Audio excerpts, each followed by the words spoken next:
Contractors. I suppose we all have had to call for help from time to time. Those jobs around the house that home ec or wood shop. Do they even teach those anymore? Just didn't prepare us for. When you're an apartment dweller, you call the landlord. Because even if you can fix it yourself, if you screw it up, you are twice as responsible for the cost of getting it fixed, and it will take twice as long to do. I learned this in my first apartment in the White Plains section of the Bronx. It was an island of relative stability in a 1980s Bronx whose well-deserved bad reputation was one of burnt-out buildings and cracked files on the streets. I had found a large apartment for a price I could afford in the Italian section. It was just a little mafia-controlled, and I passed for possible fusion Italian at that time.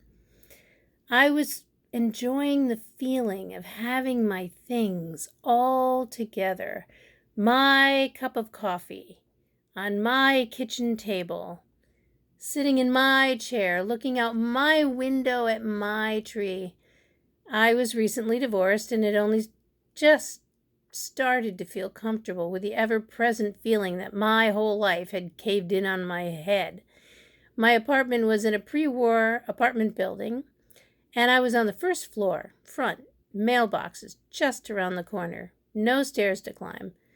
I spent the first day unpacking and putting away my things right where I wanted them. In control. I decided to end the day by taking a long hot bath in my giant bathtub, all in luxurious control. As I lay there looking up, I noticed a bulge in the ceiling, and I thought to myself, I'll have to call the landlord about that. Confident that I was in control of that manner of handling things.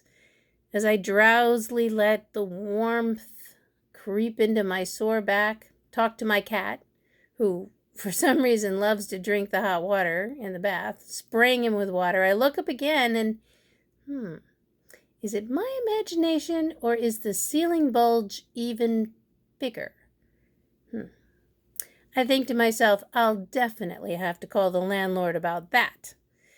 I'm about done with the bath. I stand up and I'm about to step out when the entire ceiling crashes down on my head. Disgusting clumps of wet, plastered dust. I don't even want to think about the dead or living bug bodies. It's everywhere. In my hair, all over the bathroom. From sanctuary to a bomb site in a heartbeat. Definitely not in control. And a real-life metaphor. After I get over my gross out, I tried to clean off a bit in the kitchen sink. Called the landlord. He says, yeah, I'll send someone right over. Okay. A few hours later, nice enough guy shows up to fix the ceiling. To say he worked on it and made it even worse would be a kindness.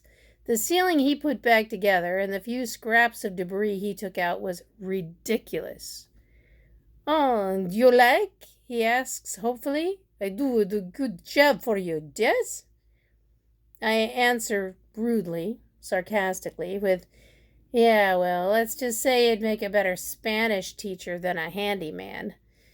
He leaves, and I call the landlord to complain, and then I call a lineup of friends to whine to. And somewhere around 9 p.m., there's a knock on my door. Weird, because I'm new in the neighborhood, and I hadn't ordered pizza or anything. So I suspiciously look out my peephole to find the handyman at my door. I opened the door with the chain and asked through the crack, what's up? Now, this guy is dressed. We're talking jacket, tie, polished shoes, hair slicked back. What are you doing here? I ask incredulously. I come to teach you Spanish. Sputter. Oh, yeah.